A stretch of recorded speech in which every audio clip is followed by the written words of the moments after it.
ونعوذ بالله من شرور أنفسنا ومن سيئات أعمالنا من يهده الله فلا مضل له ومن يضلل فلا هادي له أشهد أن لا إله إلا الله وحده لا شريك له وأشهد أن محمدا عبده ورسوله وبعد. Insyaallah 3 pertemuan ini kita akan bahas kitab Syarhus Sunnah, kitab yang ditulis oleh Al-Imam Al-Barbahari, seorang imam yang agak unik, terutama di akhir kehidupan beliau.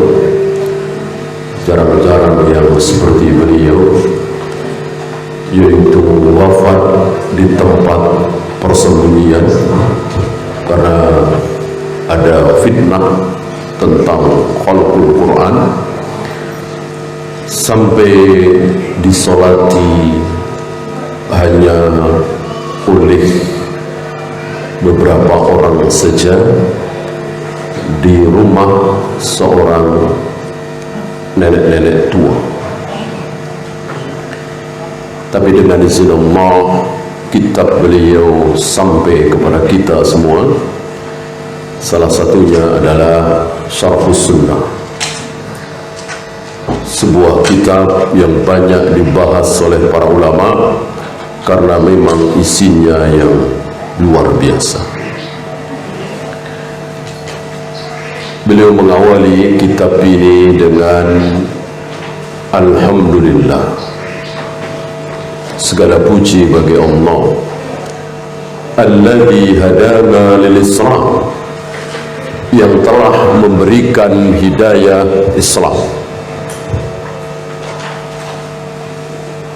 wa manna alaina bih, telah menganugerahkan Islam ini, iman ini kepada kita. Jadi iman dan Islam yang ada pada diri kita ini ternyata anugerah, hanya pemberian Allah saja. Allah ngasih dapat, Allah nggak ngasih nggak dapat. Jangan kita seperti orang Qadariyah, Mu'tazilah, dan orang-orang sombong lainnya mengatakan bahwa kita dapat hidayah, kita Islam, kita iman, itu karena hasil perjuangan kita, karena kesungguhan kita, karena kita gigih belajar. Ini sombong, ya. Antum kira Bunda Teresa itu kurang gigih apa? Mahatma Gandhi itu kurang baik apa? Bahkan Abu Thalib kurang apa? Ya. Abu Thalib kurang apa? Baiknya siap mati demi Nabi SAW, keponakannya, ya.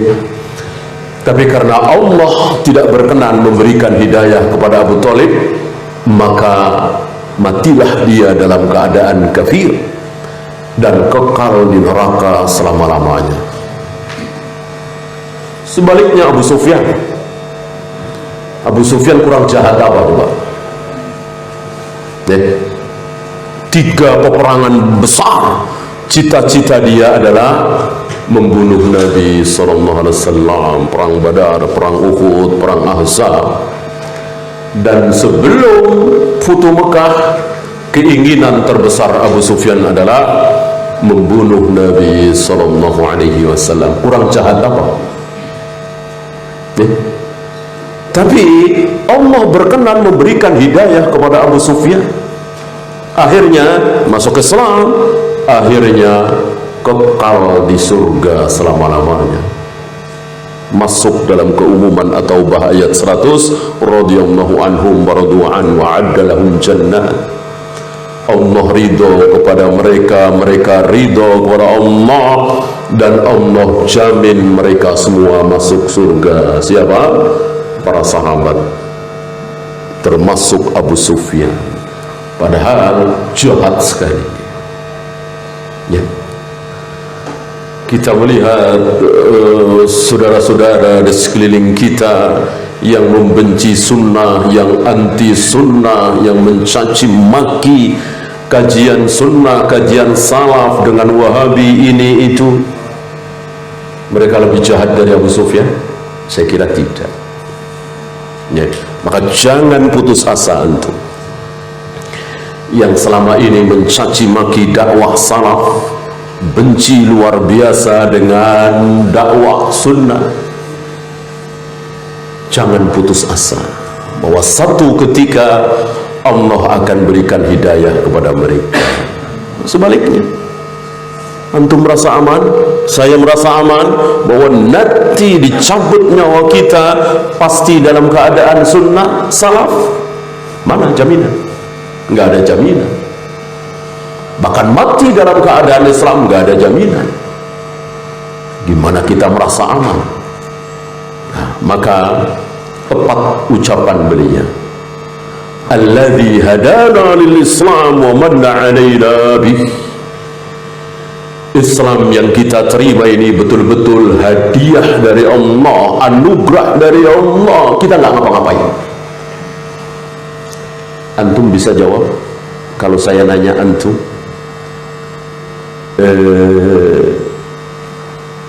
yang ayah antum muslim, ibu antum muslimah, insya Allah antum nggak bisa jawab ketika saya nanya kepada antum, kapan antum berusaha jadi orang Islam? Kapan antum mulai jadi seorang muslim? Insya Allah nggak bisa jawab. Jadi mengalir begitu saja. Dari lahir, dilahirkan oleh ayah ibu yang muslim, ya, diakikai sebagiannya, bahkan mayoritas kita diadzani, ya kan? Walaupun Syekh Albani mendhaifkan hadis ini, kita nggak bahas masalah itu, ya. Kemudian diberi nama-nama para nabi, nama-nama para rasul, nama-nama para sahabat. Ada yang Umar, ada yang Utsman, ada Ibrahim, ada Ismail. Bukan usaha kita. Lalu dimasukkan ke TK Islam, dimasukkan ke SD Islam atau SD umum, sorenya masukin madrasah atau belajar ngaji, mengalir. Bukan usaha kita. Tanpa usaha kita, tahu-tahu kita muslim, Islam. Nikmat tanpa usaha, mengalir begitu saja. Maka jangan dicaci maki, jangan direndahkan. Apa yang sering diistilahkan sebagian orang, Islam keturunan, suka direndahkan, kan? Ya, kita semua ini Islam keturunan, ya, karena memang agama anak ikut siapa? Nah, agama anak ikut orang tua. Orang tua muslim otomatis anaknya muslim, orang tua Yahudi otomatis anaknya Yahudi. Maka ketika Nabi bergaul dengan anak remaja Yahudi, beliau ajak masuk Islam karena memang dia Yahudi. Ketika para sahabat tabi'in bergaul dengan anak remaja ayah ibunya muslim, tidak diajak masuk Islam, ya. Nah, maka sebuah nikmat Islam keturunan itu. Suka dicaci maki, ya, suka dijelek-jelekan. Islam keturunan, Islam keturunan. Padahal ini nikmat Islam keturunan. daripada kafir keturunan, ya kan? Mending mana? Tentu mending Islam keturunan. Karena memang sekali lagi agama anak ikut orang tuanya. Ya.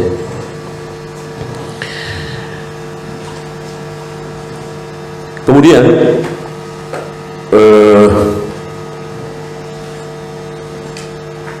fanas'aluhu taufiqa lima yuhibbu wa yarda. Kita mohon pertolongan kepada Allah untuk melakukan sesuatu apa yang Allah cintai, Allah ridhoi. Lihat, untuk sholat saja, untuk puasa saja, untuk baca Al-Quran saja, pakai minta tolong sama Allah. Ini saking lemahnya kita. Ya. Kalau logika, ngapain minta tolong? Kan ya nggak usah minta tolong, pasti ditolong lah sama Allah. Orang kebaikan, masa Allah nggak tolong? Ternyata tidak. Ternyata tidak. Antum tahu, saudara-saudara kita yang malas sholat, saudara-saudara kita yang rajin maksiat, saudara-saudara kita yang muslim tapi jarang sekali menginjakkan kaki ke masjid, itu karena apa? Karena apa? Karena tidak ditolong oleh Allah. Kalau Allah tolong mereka, selesai. Hari ini juga mereka berbondong-bondong ke masjid. Hari ini juga mereka akan sholat berjamaah, mereka tinggalkan maksiat. Maka kita semua yang selama ini menjaga sholat berjamaah jauh dari kemungkaran, itu karena ditolong oleh Allah, sehingga kita melakukan amalan yang dicintai oleh Allah, yang diridhoi oleh Allah. Begitu juga wal hifdha mimma yaqrahu wa yaskhad. Kita jauh dari maksiat itu karena kita ditolong oleh Allah, dijaga oleh Allah, sehingga kita tidak melakukan apa yang Allah murkai. Ya. Kalau Allah tidak jaga, barangkali kita sudah minum khamr, sudah berzina, sudah berjudi, sudah korupsi. Kenapa tidak? Karena kita dijaga oleh Allah. Ini harus kita yakini. Dan yang sempurna meyakini keyakinan seperti ini hanya Ahlus Sunnah. Adapun Jabariyah terlalu ke kanan, Qadariyah, Mu'tazilah terlalu ke kiri. Yang pas sempurna hanya Ahlus Sunnah, Al-Firqatun Najiyah, Ta'ifatul Mansurah, Al-Ghuraba, As-Salaf. Ini pas sempurna, tidak terlalu ke kanan, tidak terlalu ke kiri. Dan itulah Rasul dan para sahabat. Karena terlalu ke kanan tidak baik, terlalu ke kiri tidak baik. Ahlus Sunnah wal Jamaah selalu berada di tengah-tengah antara dua aliran sesat. Qadariyah yang terlalu merendahkan takdir, Jabariyah yang terlalu pasrah kepada takdir, tidak mau berusaha. Ahlus Sunnah berada di tengah-tengah.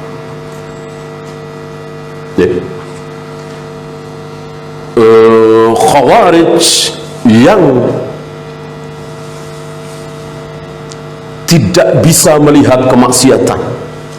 Jadi maksiat sedikit kafir, begitu maksiat dosa besar kafir. Sholat, puasa, zakat, haji, baca Al-Quran, sedekah, sekali minum khamar setenggak kafir. Khawarij. Lawan katanya Murji'ah. Murji'ah jangankan minum khamar, mau berzina, mau berjudi, mau apapun, iman tidak akan berkurang, iman tetap segitu. Nah, Ahlus Sunnah berada di tengah-tengah.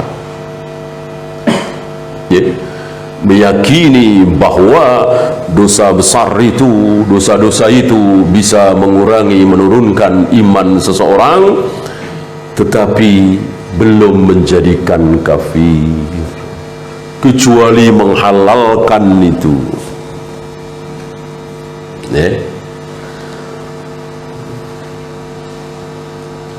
Dan seterusnya, selalu berada di tengah. Dalam perjalanan nanti beliau akan bahas bagaimana Ahlus Sunnah selalu berada di tengah, sebagaimana diawali oleh Islam itu sendiri berada di tengah-tengah antara Yahudi yang berilmu tanpa amal, dan Nasrani yang beramal tanpa ilmu.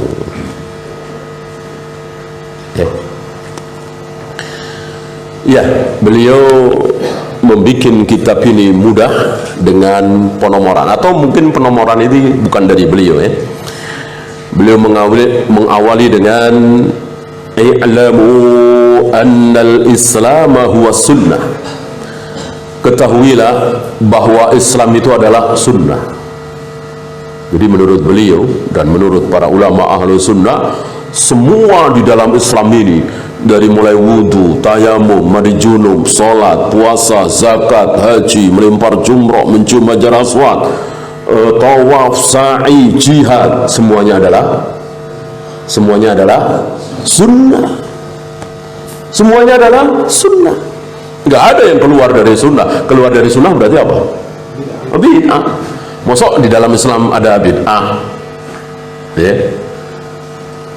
Islam itu kan yang diajarkan oleh Nabi, diucapkan oleh Nabi, dicontohkan oleh Nabi selama 23 tahun beliau menjadi Nabi, menjadi Rasul. Apa kalau bukan sunnah? Yang beliau ucapkan, yang beliau praktekkan, yang beliau diamkan, takrir, yang beliau cita-citakan tapi belum kesampaian, ya. Ada qauliyah, ada fi'liyah, ada takririyah, ada hamiyah. Selama 23 tahun beliau jadi Nabi, itulah sunnah. Apa? Islam. Ya. Ini yang pengertian sunnah secara manhaj akhirnya sampai ke negeri kita, sampai ke pelajar-pelajar kita di SD, SMP, SMA, itu masih ingat barangkali, menjadi sempit sekali. Sunnah apa sih? Oh, sholat duha, sholat tahajud, puasa Senin Kamis, gitu. Sempit sekali. Kalau jihad dikatakan sebagai sunnah, mereka kaget ya. Apalagi sholat 5 waktu, puasa Ramadan, zakat, haji sebagai sunnah, kaget sekali. Loh, kok sunnah? Sunnah itu disempitkan dalam arti usul fikih saja. Yang masyhur di negeri kita ini sunnah secara usul fikih saja. Apa? Yaitu tadi, salat tahajud, salat duha, puasa Senin Kamis ya. Bahkan ada yang lebih sempit lagi. Sunnah itu apa? Sunnah Rasul itu apa? Sunnah Rasul itu malam Jumat. Nah, ini lebih sempit lagi. Masa sunnah Rasul cuma malam Jumat ya? Ini sempit sekali. Hadisnya juga tidak sahih. Yang sahih habis subuh ya kan, mandi dan memandikan, membikin istri mandi, membikin kita mandi, maksudnya junub, jima, bukan malam Jumat. Ini dia. Dari sini patut kita belajar lagi apa sebetulnya sunnah itu sebenarnya. Bagaimana cuman puasa Senin Kamis, salat duha, sampai Nabi mengatakan alaikum bisunnati wa sunnatil khulafa'ir rasyidin al-mahdiyyin addu 'alaiha bin nawajid. Ikutilah sunnah-sunnahku dan sunnah para sahabatku, gigit dengan gigi geraham. Ini enggak main-main.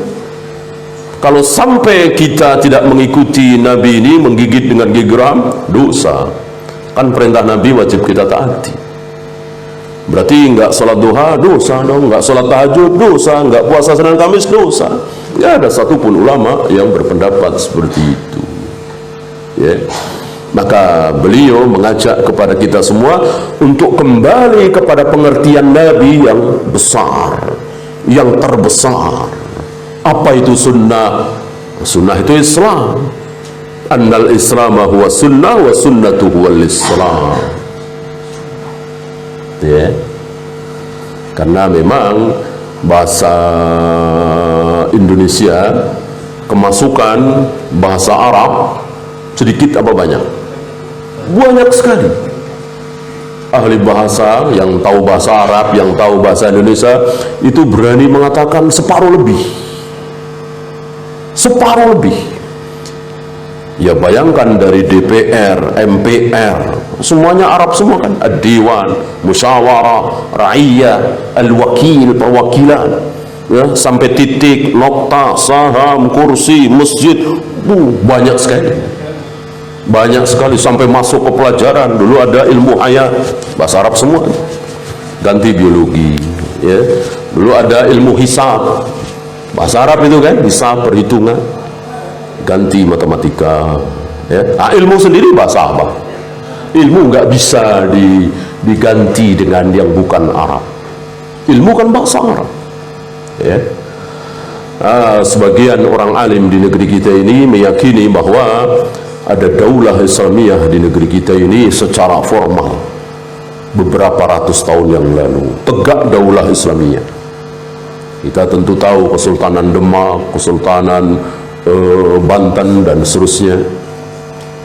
Ada nama-nama Islam di situ, gitu ya. Nah, cuman masuk ke dalam bahasa Indonesia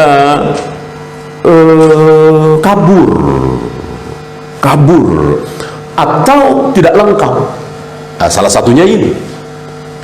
Contoh lain, barangkali antum masih ingat sabda Nabi alaihi salatu wassalam, ad-dinun nasihah, agama itu nasihat. Kan Nabi bertanya, nasihat untuk siapa ya Rasul? Jawab Rasul apa? Lillah, nasihat untuk Allah. Orang awam bingung nggak kira-kira ini? Masa Allah dinasihati? Ya, karena nasihat masuk dalam bahasa Indonesia itu cuma satu arti, padahal ada 3 makna nasihat. Ya, masuk dalam bahasa Indonesia cuma satu, menyempit. Orang Arab mendengar nasihat untuk Allah nggak heran, faham, ya, karena orang Arab sering mengatakan nasahtul asal, aku menasehati madu. Madu dinasehati, maksudnya apa? Dibersihkan, dimurnikan, jangan sampai ada sesuatu yang bukan madu tercampur di situ, dibersihkan, dibikin madu murni. Nah, itu memurnikan. Dengan demikian menasihati Allah maksudnya apa? Tentu tahu, dibuang segala sesuatu selain Allah, jangan sampai bercampur dengan Allah. Berapa banyak saudara-saudara kita yang mencampur sesuatu dengan Allah, ya. Allah bercampur dengan jimat, keris, dukun. Ketika mereka ditanya, Allah yang memberikan rezeki kepada Anda, jawab iya, iya. Selain Allah ada yang bisa memberi rezeki? Ada, dicampur gitu. Jimat saya ini, dukun saya ini, dengan perantara dia dicampur antara Allah dengan jimat, dengan dukun, dengan kuburan keramat. Maka sholat iya, ke kuburan keramat juga iya. Sholat iya, zikir iya, keris juga iya, dicampur, tidak murni kan? Nah, maka nasihat untuk Allah artinya memurnikan Allah, buang segala sesuatu selain Allah. Itu yang dimaksud menasihati Allah. Ini contoh saja ya.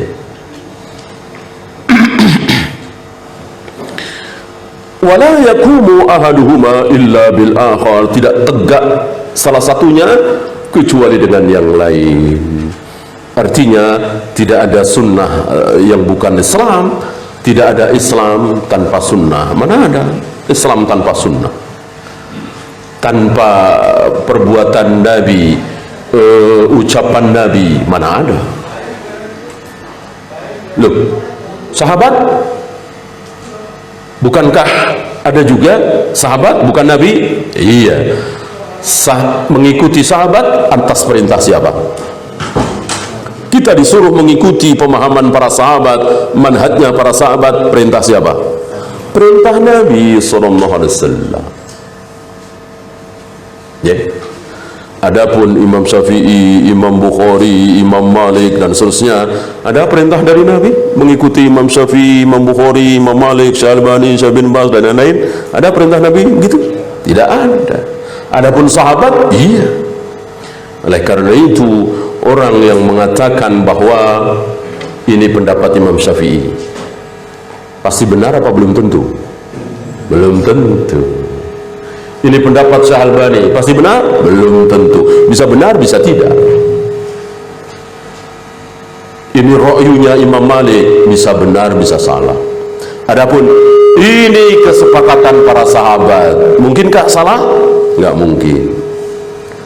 Kalau para ulama sudah mengatakan ini kesepakatan para sahabat, maka tidak mungkin salah. Apa misalnya? Ada beberapa, enggak banyak memang ya.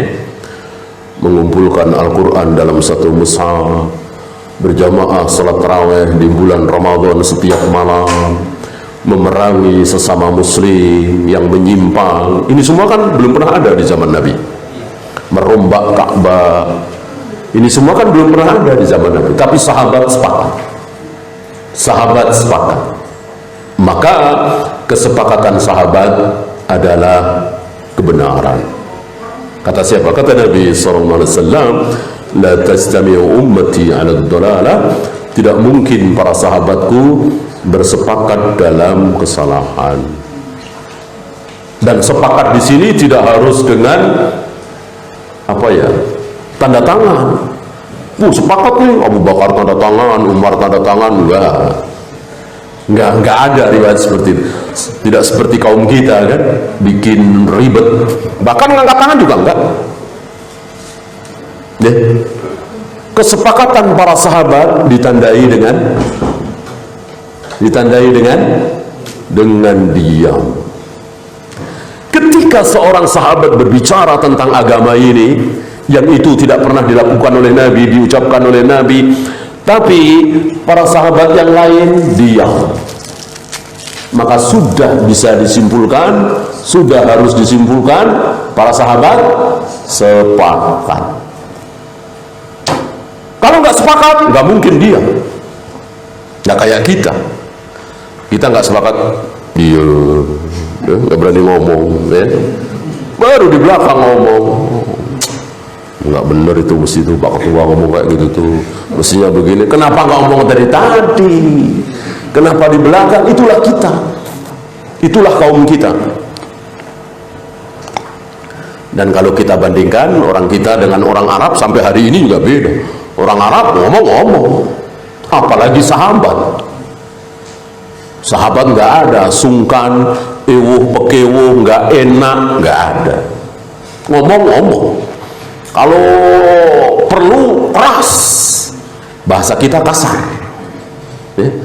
Coba ucapan Aisyah mengkritik Ibnu Umar, kasar.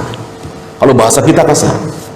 Ketika Ibnu Umar mengatakan, bagi wanita-wanita yang mandi junub harus basah seluruh rambutnya. Dan ini keliru. Aisyah lebih tahu dalam hal ini daripada Ibnu Umar, istri Nabi. Ya, apa kata Aisyah? Suruh Ibnu Umar untuk sekalian memerintahkan wanita-wanita menggunduli rambutnya saja. Kan kasar ini ucapan ini. Ya, karena Aisyah tahu itu salah. Kami istri-istri Nabi banyak yang menggelung rambutnya, lalu kami mandi junub setelah jima dengan Nabi. Kata Nabi, nggak usah dilepas gelungannya, cukup siram 3 kali. Siram 3 kali, habis itu seluruh badan. Mungkinkah seluruh rambut basah semua? Nggak mungkin, cuma 3 kali. Pasti ada 1, 2, 3 helai, 10, 15 yang belum basah, namanya digelung. Ya, maka ucapan Ibnu Umar yang salah ini langsung diprotes oleh Aisyah dengan ucapan yang kasar tadi. Itulah para sahabat, nggak mau diam kalau ada kesalahan menyangkut tentang Islam ini. Maka ketika seorang sahabat berbicara tentang agama ini, yang itu tidak pernah diucapkan oleh Nabi, kok sahabat yang lain diam, maka bisa dikatakan itu sepakat. yang mengganti assalamu alayka ayuhan nabi wa rahmatullahi wa barakatuh diganti dengan assalamu ala nabi wa rahmatullahi wa barakatuh setelah Nabi wafat. Siapa? Ibnu Mas'ud doang kan? Ibnu Mas'ud doang kan? Nggak ada riwayat Aisyah juga begitu, Ibnu Umar juga begitu, Ibnu Abbas, nggak ada. Ibnu Mas'ud doang. Tapi kenapa Syekh Al-Albani mengatakan, Imam Syafi'i mengatakan ijma' sahabat? Padahal riwayat itu cuma dari Ibnu Mas'ud. Kenapa? Kenapa? Karena semuanya dia. Karena Ibnu Mas'ud mengatakan itu bukan diam-diam, bisik-bisik, makanya sampai kepada kita semua, sampai kepada ulama-ulama kemudian, itu karena ngomongnya di depan umum, di depan jamaah, sahabat-sahabat yang lain dengar bahwa Ibnu Mas'ud sepeninggal Nabi mengganti lafaz at-tahiyat assalamu alayka ayuhan nabi wa rahmatullahi wa barakatuh ketika Nabi wafat diganti dengan assalamu ala nabi. Ini menunjukkan Ibnu Mas'ud saddud zari'ah, menutup pintu bahaya karena Nabi wafat. Nabi sudah wafat, tidak boleh ngobrol, dialog, curhat kepada Nabi karena Nabi sudah wafat. Ya, assalamu alayka kan ada unsur dialog, ngobrol, curhat, salam bagimu ya Rasul, kan begitu. Karena Rasul sudah wafat diganti assalamu ala nabi. Jadi tidak ada dialog dengan Nabi. Nah, lihat orang kita, boro-boro Nabi, boro-boro ulama, ibunya sendiri, ya, ibunya sudah wafat. Waktu ibunya masih hidup pengen sekali anaknya itu nikah. Belum nikah ibunya sudah meninggal. Nah, 3 hari menikah, istrinya dibawa ke kuburan ibunya. Bu, alhamdulillah saya sudah nikah. Ini istri saya, kenalin Bu ya. Ini jahil. Wa bainahuma barzakhun ila yaumi yub'atsun. Di antara keduanya, artinya yang hidup dengan yang mati itu ada apa? Ada barzakh. Apa barzakh? Dinding tebal kokoh yang tidak mungkin bisa ditembus. Artinya tidak mungkin ada hubungan antara yang mati dengan yang hidup dalam bentuk apapun. Mau suara, mau perasaan, mau mimpi, mau apapun nggak ada. Jadi ketika antum mimpi ketemu nenek antum yang sudah wafat, antum sedang berhubungan dengan nenek antum, sedang dialog dengan nenek antum? Tidak. Itu nenek antum, tadi malam itu nenek antum? Bukan. Mimpi itu bisa setan. Ya, maka tidak boleh ketika kita dipesani oleh nenek kita, ayah kita yang sudah meninggal, lalu kita lakukan seolah kita sedang berhubungan. Nggak bisa, orang hidup dengan orang mati itu tidak bisa berhubungan. Nah, hanya Ibnu Mas'ud yang diriwayatkan mengucapkan kalimat itu. Kenapa para ulama berani mengatakan bahwa ini ijma? Karena nggak ada bantahan. Nggak ada bantahan. Termasuk ucapan Aisyah, mazada Rasulullah ala ihda asrata raka'atan fi Ramadan atau fi ghairi Ramadan. Rasulullah di bulan Ramadan, di luar Ramadan, salat malam, tahajud tidak pernah lebih dari 11. Ucapan siapa ini? Aisyah. Ada sahabat yang bantah? Ada sahabat yang bantah? Yang sahih ya, kalau Umar melakukan 23 kan sudah dhaifkan oleh Imam Malik. Ya. Yang sahih ada bantahan? Ketika tidak ada, maka tidak boleh digubris. Mau Imam Syafi'i, mau Imam Bukhari, mau Syekh Al-Albani, mau Syekh bin Baz, sahabat aja nggak ada protes ucapan Aisyah bahwa Nabi sholat malam tidak pernah lebih dari 11 Ramadan atau di luar Ramadan. Ucapan Aisyah ini tidak ada yang membantah, ya, bahwa Nabi sholat malam memang tidak pernah lebih dari 11.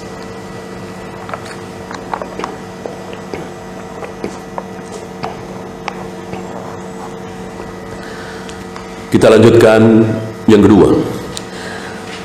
Faminas sunnati luzumul jamaah. Dan di antara prinsip sunnah adalah melazimi, menetapi, berada di atas jamaah. Hati-hati antum kalau keluar dari jamaah.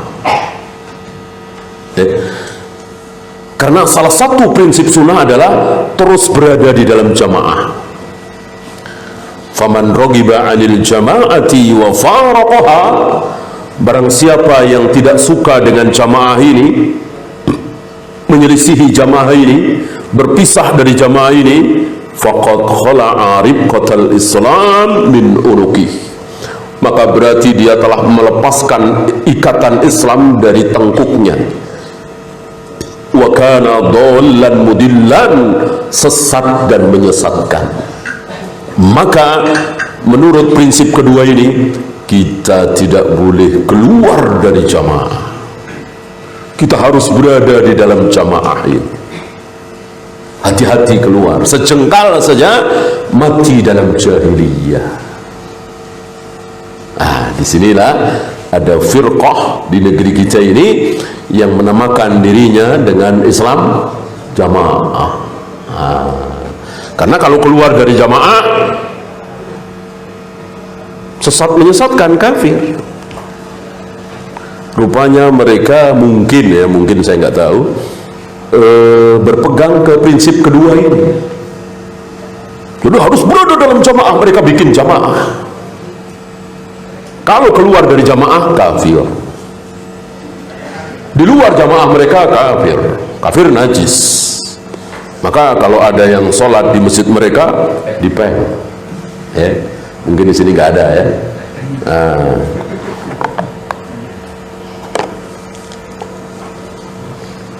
Mungkin mereka memakai prinsip nomor 2 ini, tapi tidak memakai prinsip ketiga. Prinsip kedua, kita disuruh berada dalam jamaah, jangan sampai keluar dari jamaah itu. Prinsip ketiga, tentu ada pertanyaan, itu jamaahnya siapa? Jamaahnya siapa?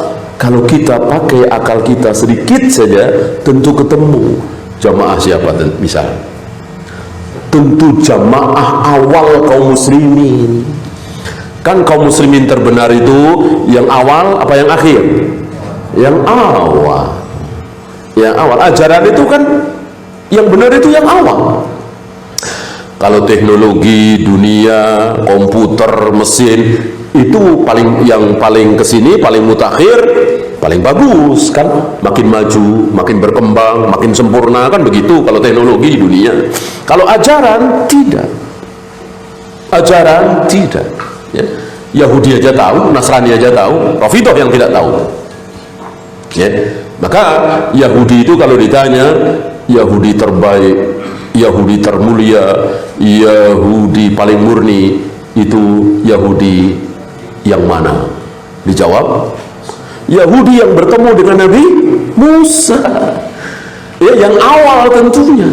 Walaupun penamaan Yahudi ini tidak tepat. Yang tepat, Nabi Musa mengajarkan Yahudi apa? Islam.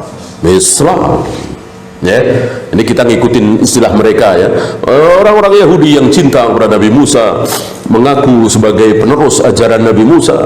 Ketika ditanya Yahudi terbaik, termurni, termulia, mereka jawab, yang mengikuti syariat Nabi Musa, yang berada di sekitar Nabi Musa, murid-murid langsung Nabi Musa, sahabat-sahabat Nabi Musa. Dan jawaban ini benar. Begitu pula Nasrani. Ketika Nasrani ditanya siapa Nasrani terbaik, termulia, dijawab yang bertemu dengan Nabi Isa, murid-murid sahabat Nabi Isa. Jawaban itu benar. Tapi kenapa Rafidhah ketika ditanya siapa orang-orang yang di sekeliling Rasulullah, kaum muslimin yang berada di sekeliling Rasulullah, sahabat-sahabat Rasulullah, jihad bersama Rasulullah, makan bareng Nabi, sholat di belakang Nabi, itu mayoritas apa? Kata Rafidhah, mayoritas jahat, buruk. Yang baik cuman Ali, Hasan, Husain, Fatimah, Mikdad, Abu Dzar, enggak sampai 10 orang. nggak sampai 10 orang. Nah, ini anehnya, bodohnya, sesatnya orang-orang Syiah Rafidhah.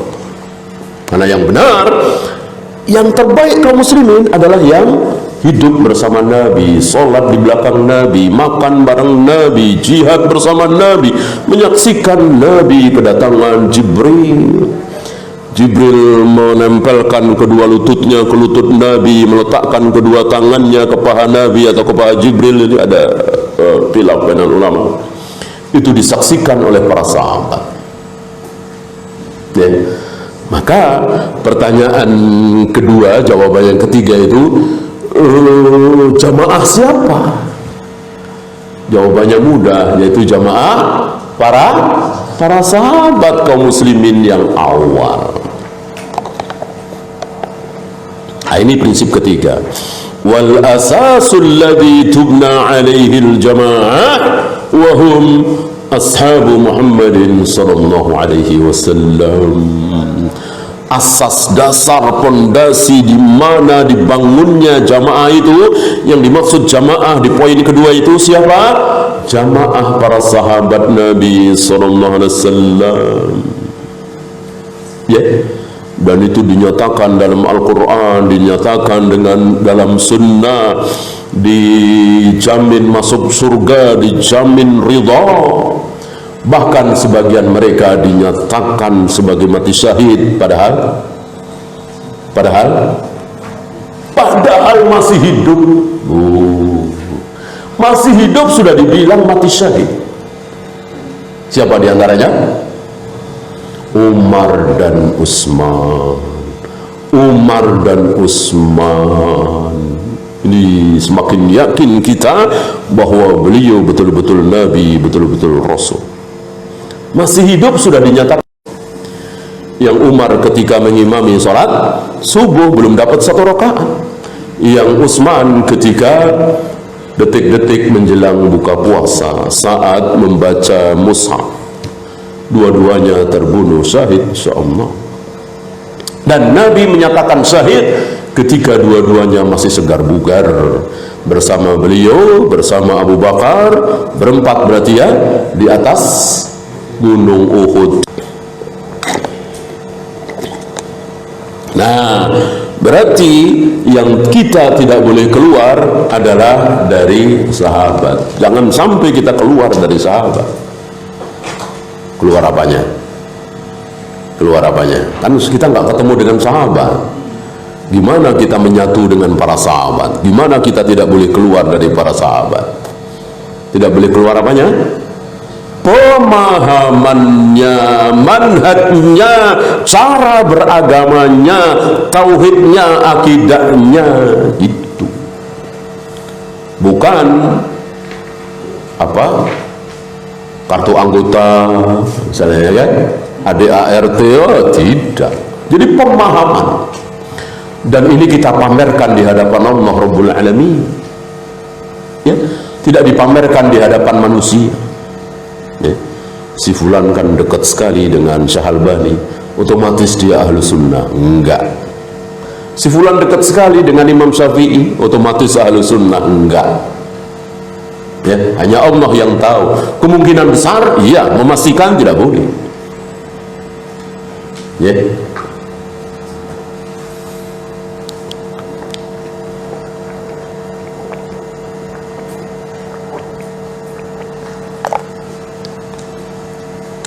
Itu pernah dengar Bisir bin Giyas Al-Marisi? Itu dekat dengan Imam Syafi'i, cinta betul dengan Imam Syafi'i, ngefan betul dengan Imam Syafi'i, tapi bukan salah. Manhajnya beda dengan Imam Syafi'i, akidahnya beda dengan Imam Syafi'i. Ini salah satu contoh. Ya, tidak mentang-mentang dekat dengan ulama ahlu sunnah otomatis pasti ahlu sunnah. Hanya kemungkinan, walaupun kemungkinan besar. Ya tadilah, Abu Thalib kan akrab sekali, dekat sekali dengan Nabi SAW, tapi boro-boro kafir dan kekal di neraka, waliyadzubillah.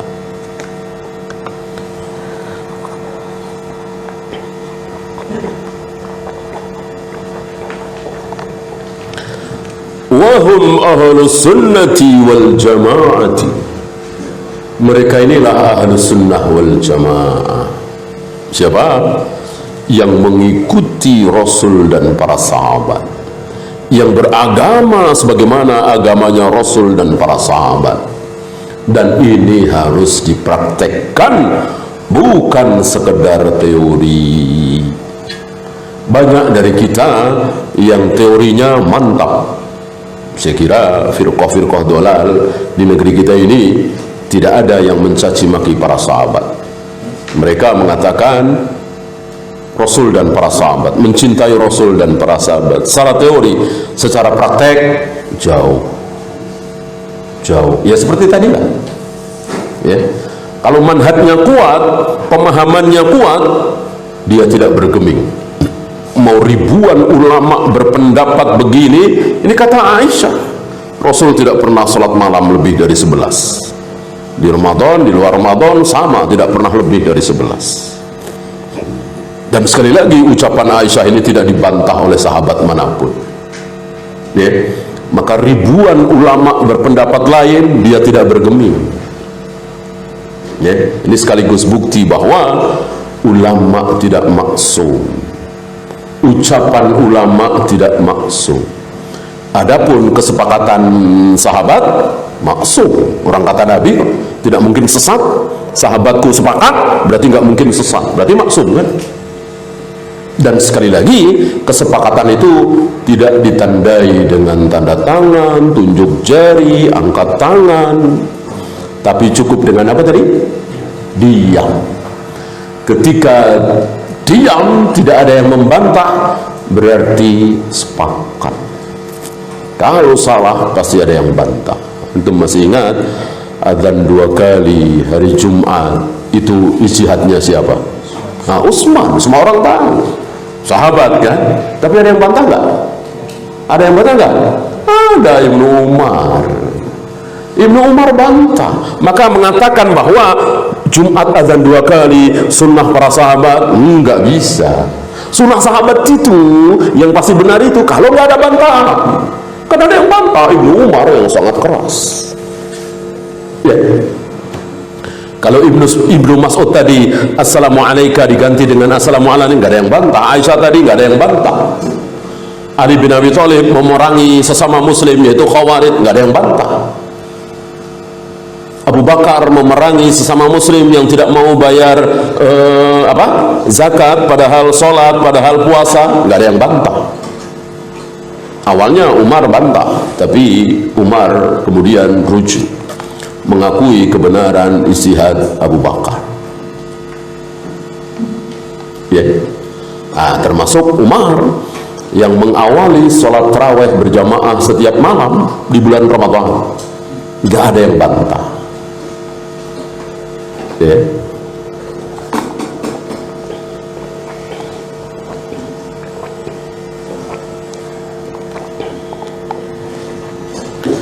Tapi Ibnu Umar tadi yang mandi junub tadi ada yang bantah. Kemudian Aisyah juga pernah mengatakan sholat akan batal dilewati 3 hal. Aisyah kan mengatakan nggak benar itu. Dibantah sebaliknya oleh Ibnu Umar dan sahabat yang lain. Artinya pendapat Aisyah yang mengatakan bahwa sholat itu nggak pakai sutroh nggak apa-apa, dilewati nggak apa-apa, nggak batal, dilewati 3 hal tadi, pendapat yang salah. Kenapa? Karena dibantah oleh sahabat yang lain. Gitu ya.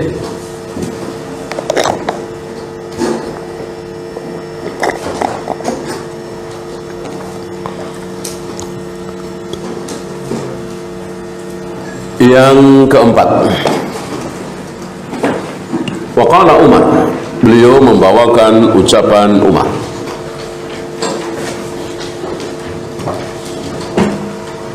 Waqala Umar bin Al-Khattab radhiyallahu anhu,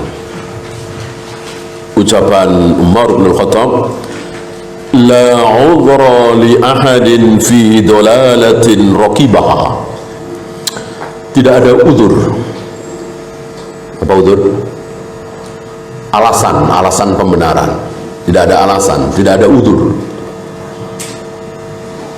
bagi seseorang fi dolalatin raqibah, yang melakukan sebuah kesesatan, sebuah kesalahan. Hasibaha huda, dia menyangka bahwa itu petunjuk, dia menyangka bahwa itu baik. Dia baca salawat naria, dia puasa di hari kelahiran dia, ya, setiap tanggal 7 Dzulqa'dah misalnya, dia lahir tanggal 7 Dzulqa'dah, dia puas, dia sholat nisfu Sya'ban misalnya. Dia menganggap bahwa ini petunjuk, gitu ya. Dia menganggap bahwa ini baik, ya. Wala fi huda, amit-amit jangan pakai cadar, sesat itu.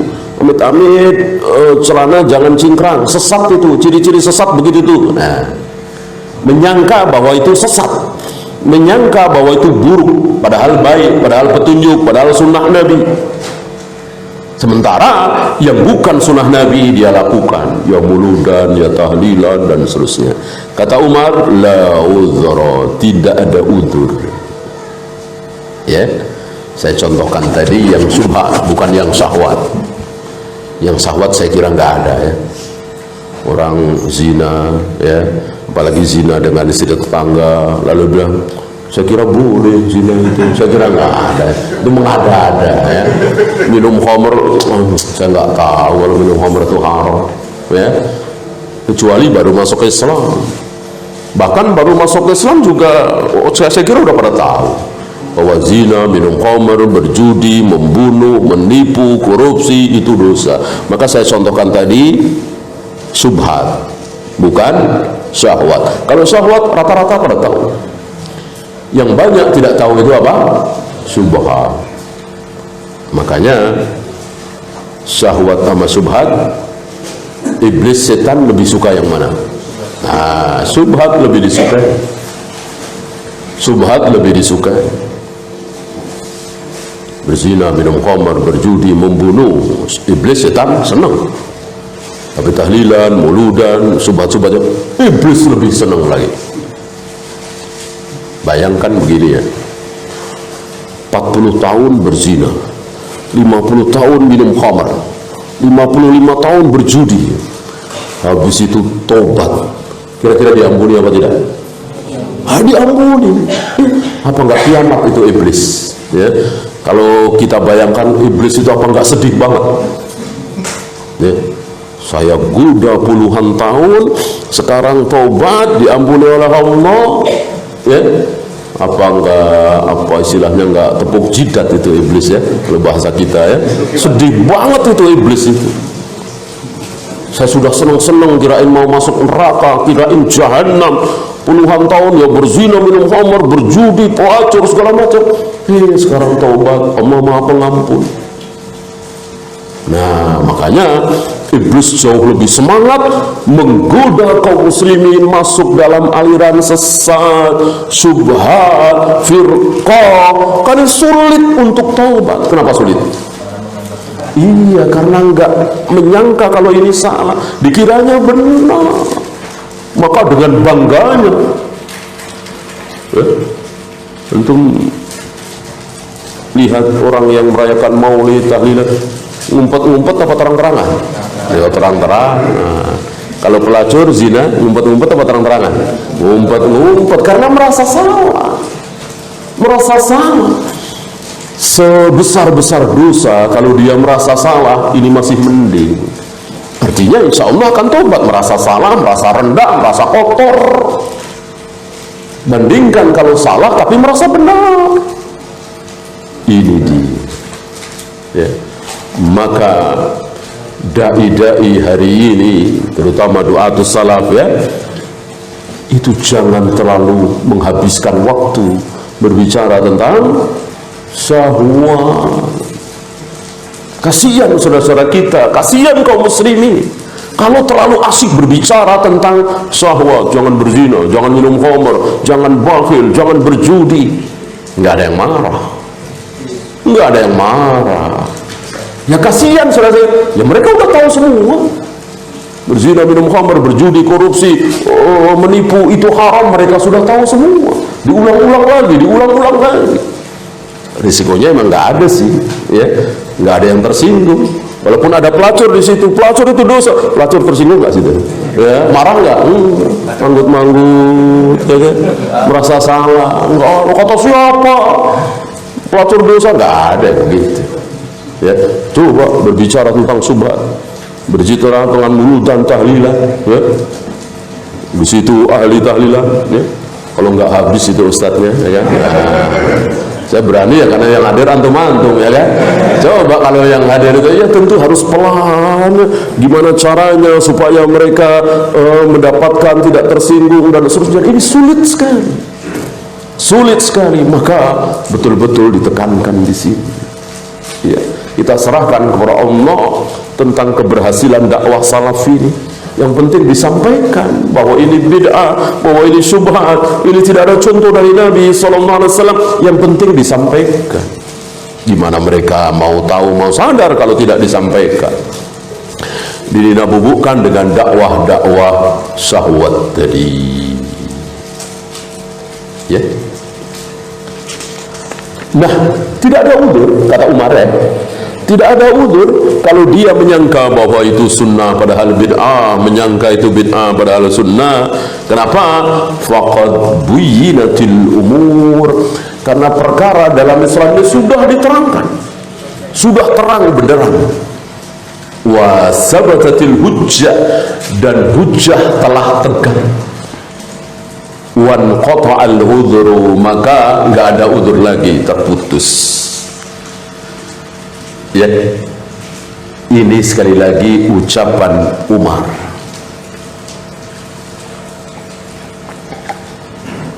Dan Umar berbicara di mana? Umar berbicara seperti ini di mana? Di Madinah. Sepeninggal Nabi, sepeninggal Abu Bakar, di mana Madinah mayoritas mungkin 100% Islam. Tahu mana sunnah, mana bid'ah, dan terang benderang. Ya. Umar berbicara di Madinah yang gak ada satupun hari itu orang Madinah yang tahlilan, yang muludan, yang salawat nariyah, gak ada yang kenal subhat-subhat seperti itu. Ya, maka kalau di Madinah ada yang gak tahu kalau sholat tarawih itu sunnah misalnya, jenggot itu sunnah misalnya, jilbab itu sunnah yang wajib misalnya, ya keterlaluan. Bisa kita kemana aja, kan begitu. Maka tentu beda seandainya ya Umar berbicara di Jakarta ini, di Bandung ini, di Lampung ini, tentu melihat masyarakat, ya kan. Nah, di sini kita tidak boleh mengumumkan yang khusus. Ini khusus.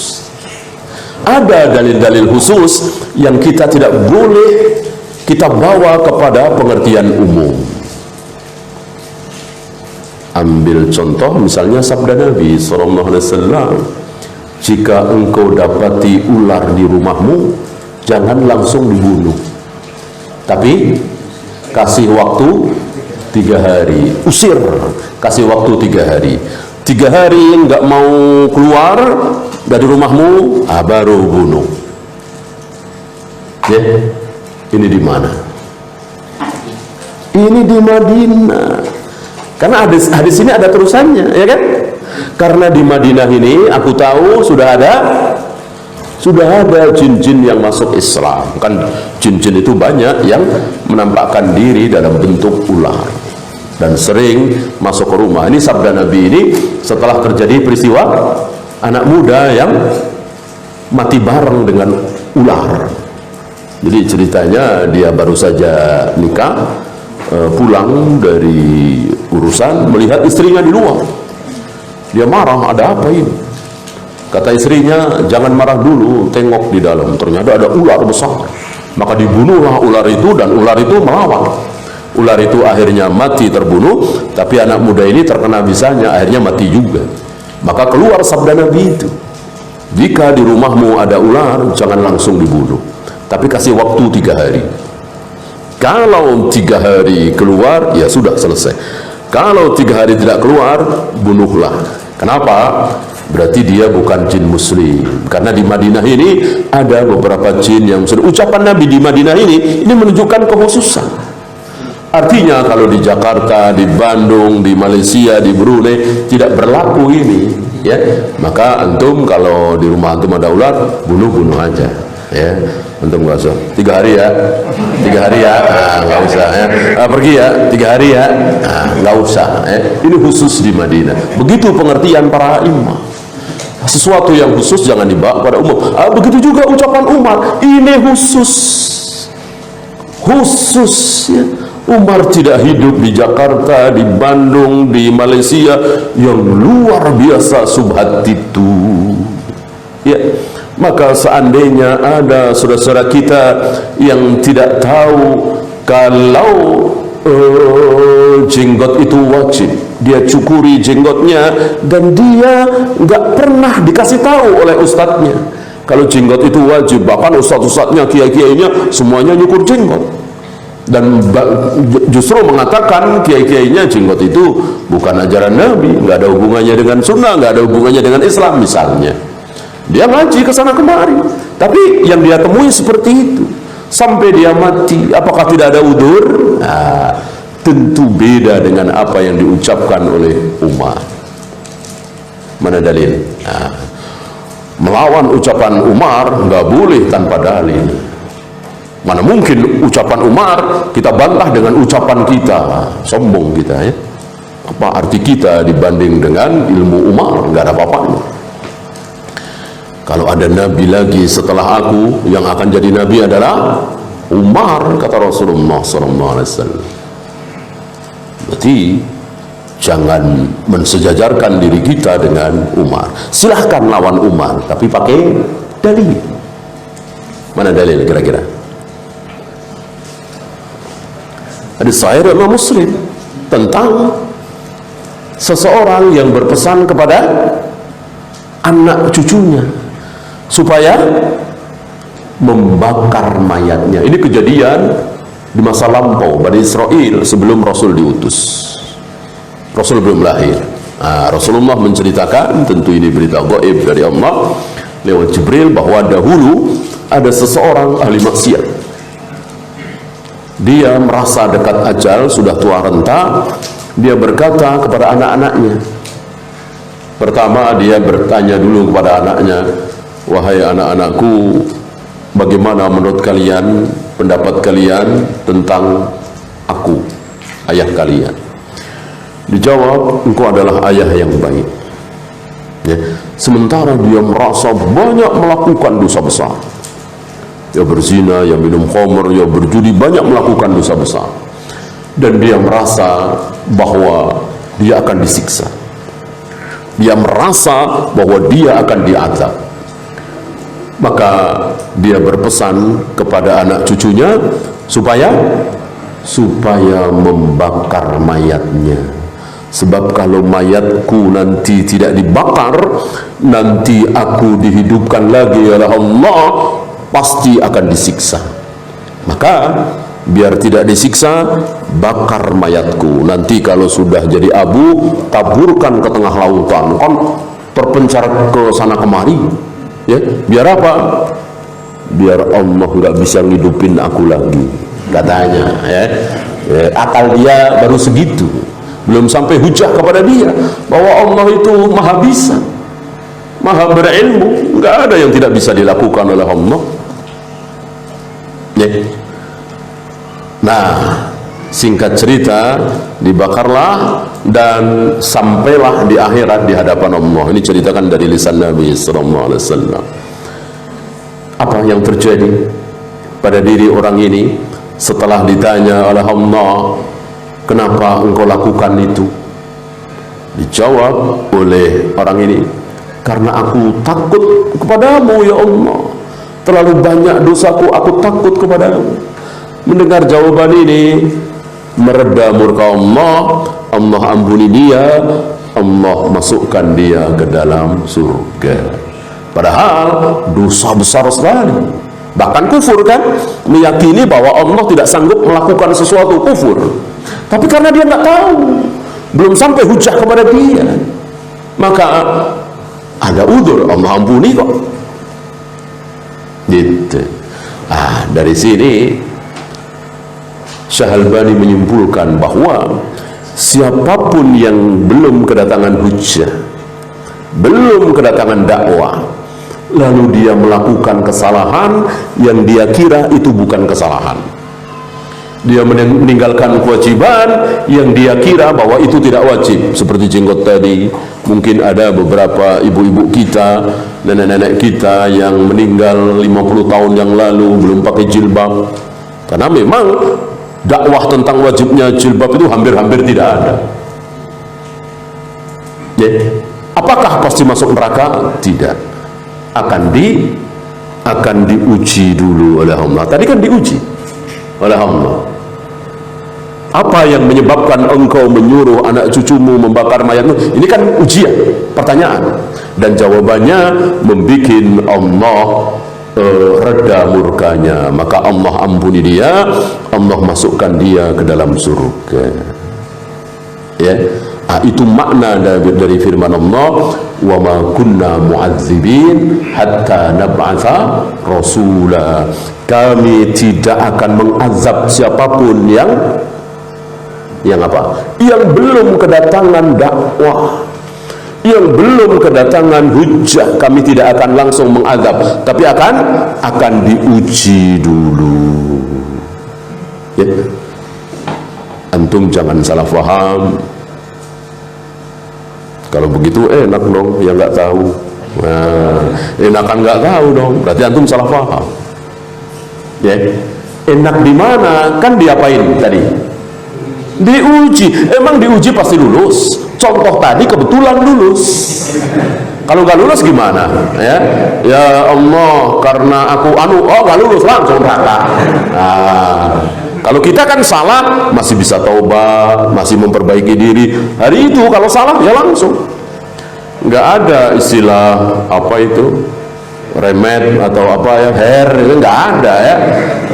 Salah langsung neraka, kan mengerikan. Kalau sekarang kan tidak, bisa memperbaiki diri, bisa bertaubat, mohon ampun. Ya. Oleh karena itu jangan bercita-cita berhadapan dengan Allah kelak ada satu kewajiban yang kita tinggalkan karena kita nggak tahu itu wajib, ada dosa yang kita lakukan karena tidak tahu kalau itu haram. Itulah syubhat. Saudara-saudara kita terjerumus ke dalam syubhat seperti itu. Ya.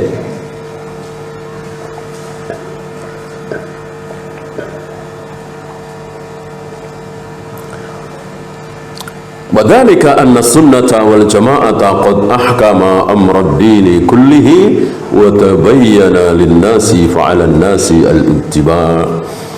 Yang demikian itu karena sunnah wal jamaah ini telah jelas, seluruh agamanya telah diterangkan oleh Allah dan Rasulnya, dan itu betul untuk para sahabat. Maka para sahabat diwakili oleh Salman dan lain-lain mengatakan Rasul wafat, tidak ada satupun jalan menuju surga yang belum beliau terangkan, tidak ada satupun jalan menuju neraka yang belum beliau jelaskan. Jadi tidak ada yang terlewat dalam Islam ini. Makanya jangan ngarang sendiri, jangan mudah-mudah berijtihad, jangan mudah-mudah berpendapat. Kenapa?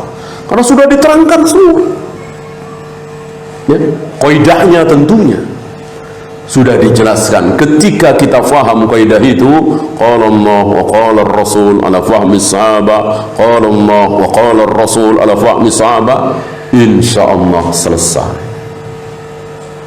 Insyaallah faham kita. Ya, tidak perlu lagi dengan ini, dengan itu, pendapat ini, pendapat itu.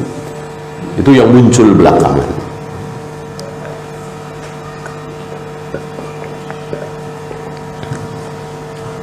Ya, kita lanjutkan yang kelima. Wa'lam rahimakallah anna ad-dina innama ja'a min kibalillah tabaraka wa ta'ala. Ketahuilah bahwa agama ini datang dari sisi Allah. Datang dari sisi Allah. Rasul cuman menyampaikan.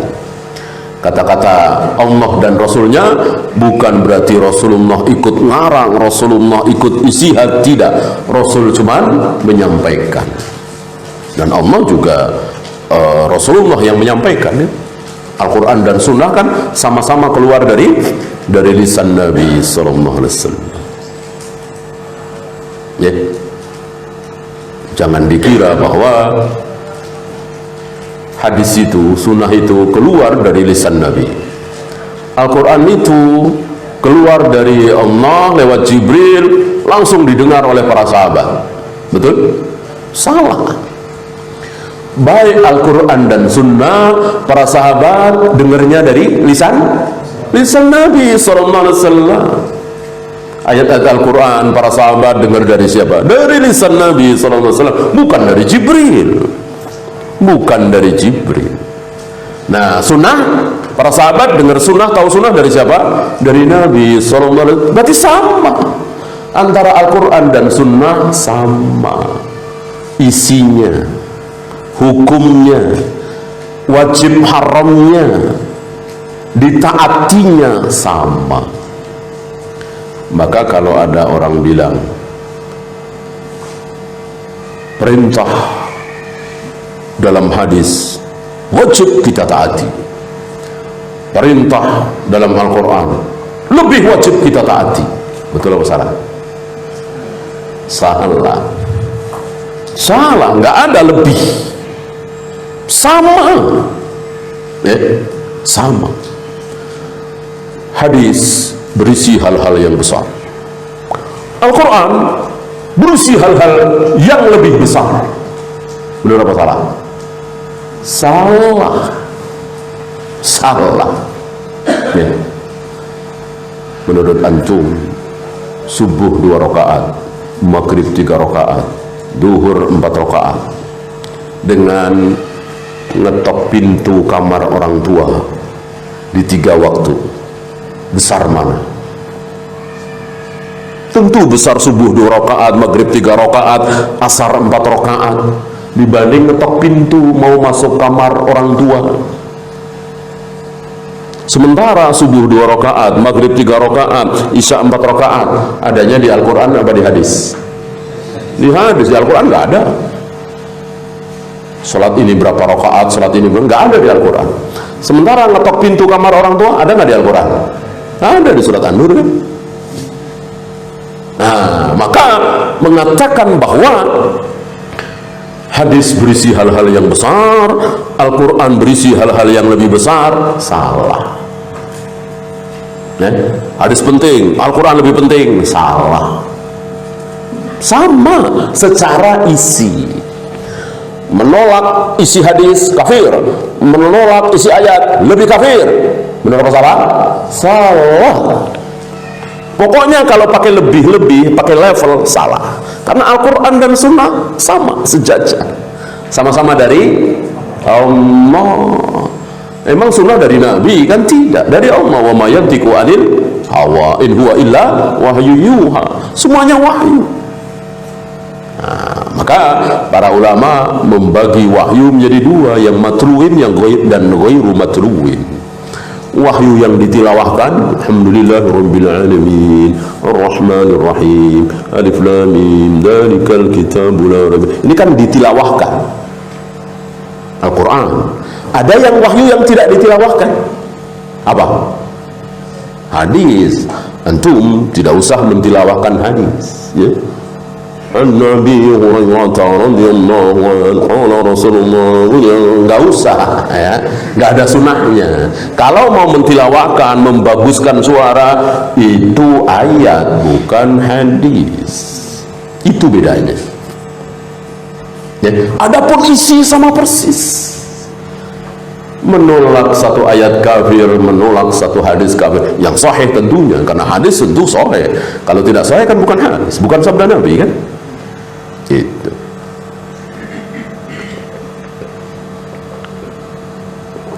Loh, bedanya apa? Itu kan pertanyaan. Masa nggak ada bedanya sama sekali?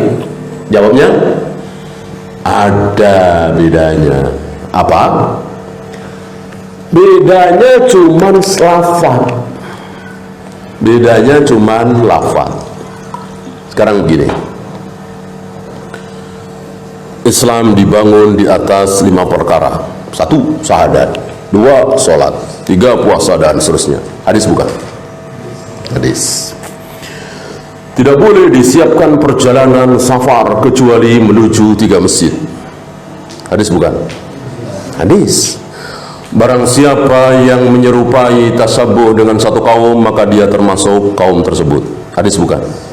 Hadis. Dengan nama Allah yang Maha Pengasih lagi Maha Penyayang. Al-Quran bukan? Bukan. Bukan. Itu bukan Al-Quran. Ya, yang Al-Quran adalah Bismillahirrahmanirrahim, Alhamdulillahirabbil alamin. Itu Al-Quran. Dengan nama Allah yang Maha Pengasih, bukan Al-Quran, bukan Al-Fatihah. Kalau itu Al-Fatihah, antum boleh Allahu Akbar dengan nama Allah yang Maha Pengasih. Kan katanya baca Al-Fatihah, nggak sah kan? Karena belum baca Al-Fatihah. Baca terjemahan, bukan. Kalau hadis diterjemahkan tetap hadis, karena lafaz hadis tidak mengandung mukjizat. Yang mengandung mukjizat itu lafaz Al-Quran. Mukjizat itu bukan lafaz hadisnya, tapi isi hadisnya, kandungan hadisnya mukjizat jelas. Tapi lafaznya bukan mukjizat. Dipakai meruqyah bisa nggak? Nggak bisa. Kalau Al-Quran kan mau ayat manapun, mau Al-Fatihah, An-Nas, Al-Falaq, ayat kursi, Al-Baqarah, An-Nisa, dipakai untuk meruqyah bisa, karena memang lafadznya mengandung mukjizat. Jin-jin, setan mendengarkannya secara lafadz saja berpengaruh. Hadis tidak, ya. Makanya nggak ada di antara antum ada orang kesurupan diruqyah pakai baca hadis kan? Man Abi Hurairah radhiyallahu anhu qala Rasulullah sallallahu alaihi wasallam. Nggak ada kan? Padahal kan sama-sama wahyu. Karena lafaz hadis itu tidak mengandung mukjizat. Yang mengandung mukjizat lafaz Al-Qur'an. Dan membacanya pasti berpahala insyaallah kalau ikhlas, walaupun tidak tahu maknanya, artinya. Kalau baca hadis nggak tahu artinya, baca bahasa Arab, nggak dapat apa-apa, nggak ada pahala. Antum baca Sahih Bukhari, fasih, panjang pendeknya benar, tapi nggak tahu isinya, ya nggak dapat apa-apa. Ya kecuali melewati ayat-ayat, kan di dalam Sahih Bukhari kan ada ayat-ayat Al-Quran, nah, itu yang dapat pahala. Itu bedanya. Itu bedanya. Adapun secara isi sama persis. Sama persis. Jangan pernah mengatakan bahwa Al-Quran berisi hal-hal yang lebih besar dari apa yang ada di hadis. Ini keliru. Ya.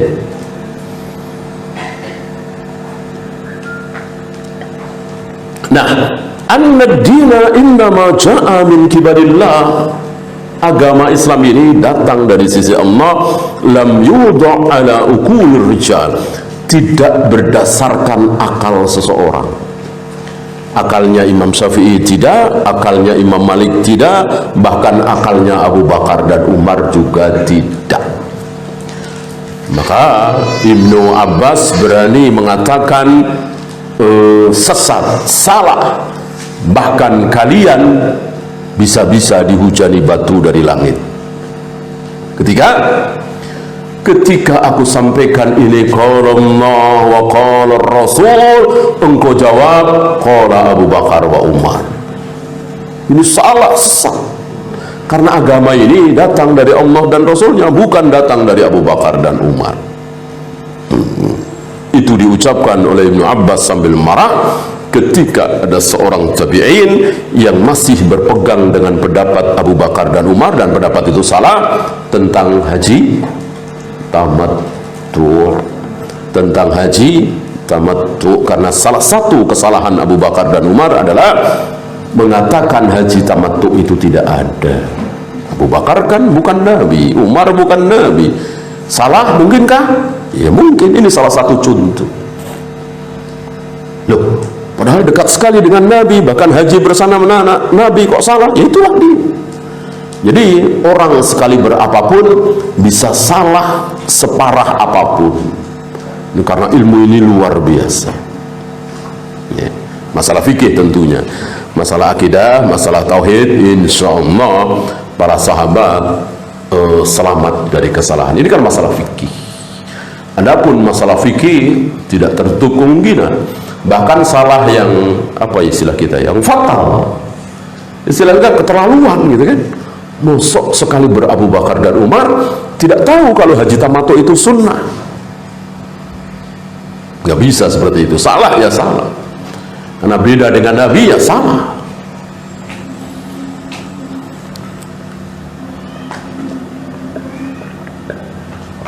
Wa ilmuhu indallahi wa inda rasulihi sallallahu alaihi wasallam. Ilmu agama ini dari sisi Allah lewat Nabi sallallahu alaihi wasallam. Fala tattabi syai'an bihawa, maka jangan pernah mengatakan, mengikuti dalam agama ini berdasarkan hawa nafsumu, keinginanmu. Maka ahlul bid'ah, nama lain dari ahlul bid'ah, para ulama menyebut sebagai ahlul hawa, ahlul ahwa, mengikuti hawa nafsunya, pendapat pribadinya, kecenderungannya. Beda dengan ahlus sunnah, mengikuti dalil. Walaupun secara hawa nafsunya, secara keinginannya tidak sesuai dengan dalil itu. Banyak para ulama yang tidak mampu memahami setiap sepertiga malam Allah turun ke langit dunia untuk mencari siapa yang sedang mohon ampun akan aku ampuni, siapa yang meminta akan aku beri. Banyak para ulama yang mengatakan nggak faham dengan hadis ini, karena sepertiga malam itu masing-masing negeri beda-beda. Sekarang ini misalnya, adakah satu negeri yang sedang sepertiga malam? Ada nggak? Ada. Sebagian ulama nggak faham. Berarti sedang turun di sana gitu. Berarti Allah naik turun terus gitu kan? Tapi para ulama itu menahan hawa nafsunya. Ini kan hawa nafsu, kecenderungan, pemahaman. Sudah, mereka tetap meyakini dalil, karena itu sabda Nabi bahwa Allah turun ke langit dunia setiap sepertiga malam. Beda dengan yang bukan ulama ahlu sunnah, Mu'tazilah misalnya, Asy'ariyah misalnya, Maturidiyah. Mereka berani melawan sabda Nabi. Ya tentu dengan cara halus. Melawan sabda Nabi dengan cara halus apa? Takwil. Takwil itu melawan sabda Nabi dengan cara halus. Asy'ariyah kan caranya halus. Betul, Allah turun setiap sepertiga malam ke langit dunia, tapi yang dimaksud yang turun adalah rahmatnya. Ini takwil ini. Berarti sekarang ini rahmat Allah turun nggak? Ya enggak, katanya turunnya sepertiga malam. Mubatil sekali. Kalau rahmat Allah sekarang ini nggak turun, ya kita tidak bisa makan, tidak bisa minum, tidak bisa bernafas, karena seluruh kenikmatan yang kita terima itu rahmat Allah. Ya. Dan yang jelas Nabi tidak pernah mengatakan bahwa yang dimaksud turun adalah rahmatnya. Ya turun, Allah betul-betul turun dengan segenap keagungan dan kemuliaannya. Hanya Allah yang tahu.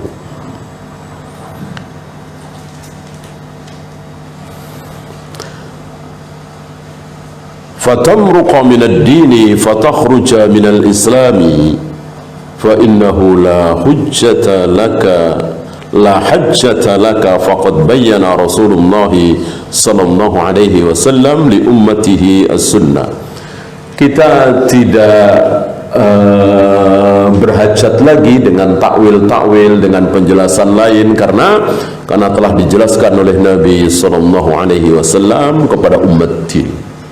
Sama dengan ucapan Salman tadi, tidak ada satupun jalan menuju surga, menuju neraka yang belum diterangkan oleh Nabi sallallahu alaihi wasallam. Ya. Wa awdahaha li ashabihi, dan Nabi telah terangkan kepada para sahabat-sahabatnya, wahum al-jamaah, dan mereka itulah al-jamaah, wahum as-sawadul a'zam, hitam yang besar, yang dimaksud selalu ada, bukan mayoritas ya. Ya di zaman sahabat jelas mayoritas, di zaman tabi'in masih mayoritas, atba'ut tabi'in barangkali ya kesini sini sudah tidak mayoritas lagi, apalagi hari ini dibanding dengan kaum muslimin. Hari ini firqah-firqah dolal jauh lebih banyak daripada ahlus sunnah. Maka memaknai as-sawadul a'zam dengan mayoritas ini keliru.